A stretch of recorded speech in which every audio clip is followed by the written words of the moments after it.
They say the night before your wedding is one of the most exciting, nerve-wracking times of your life.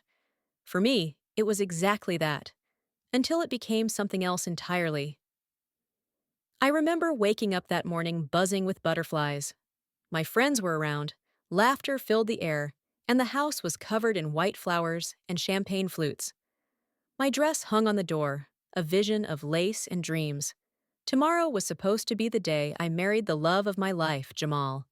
But what I didn't know then was that someone very close to me was sharpening her knife, ready to cut my world apart. Her name was Naomi, my stepsister. She came into my life when I was 15, after my mom married her dad. Naomi was beautiful in that way that made rooms stop. She always had a way of getting what she wanted. We were never really close, but we weren't enemies. Or so I thought. She stood beside me in every wedding photo, helped pick colors, played the role of doting sister, until the night before my wedding. That evening, we had a small bridal shower at the house.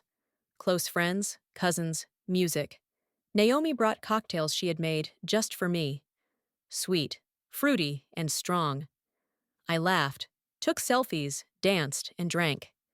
And then, somewhere between the second glass and the third, everything went black. I woke up confused, groggy, in my own bed. But something was off. My mouth was dry, head spinning. But more than that, I wasn't alone. There was a man beside me, not Jamal. I froze. I tried to speak, but my throat was dry. I pulled the sheets over myself, panic crawling through my skin. And that's when Jamal walked in. Right there, right in that moment. The look on his face. I'll never forget it. Shock, disgust, betrayal. He didn't yell. He didn't say a word.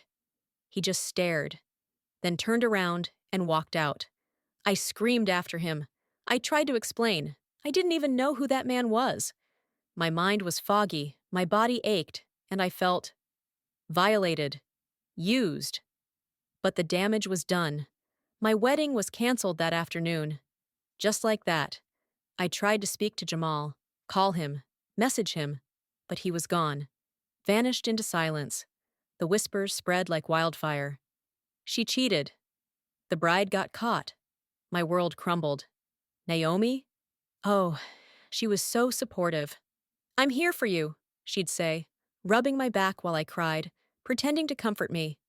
But 2 months later, she posted photos with Jamal.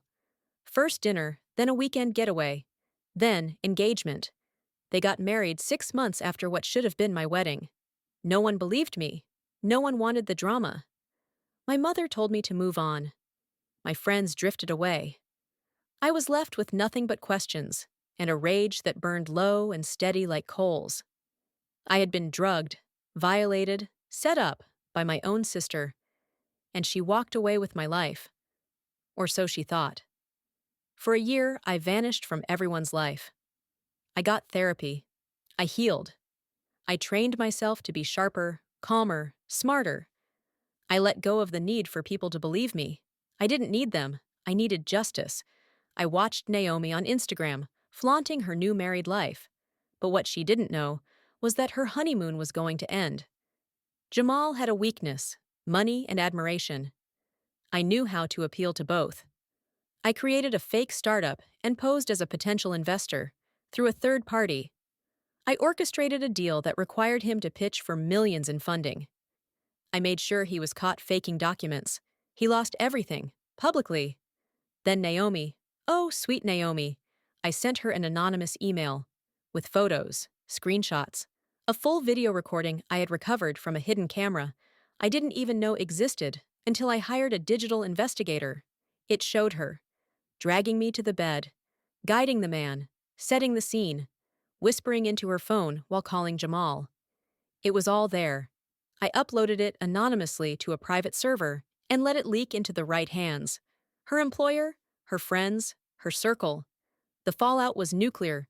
She lost her job. He left her. And finally, they both knew I remembered everything. I never got my wedding, not then. But I got something better, my power back.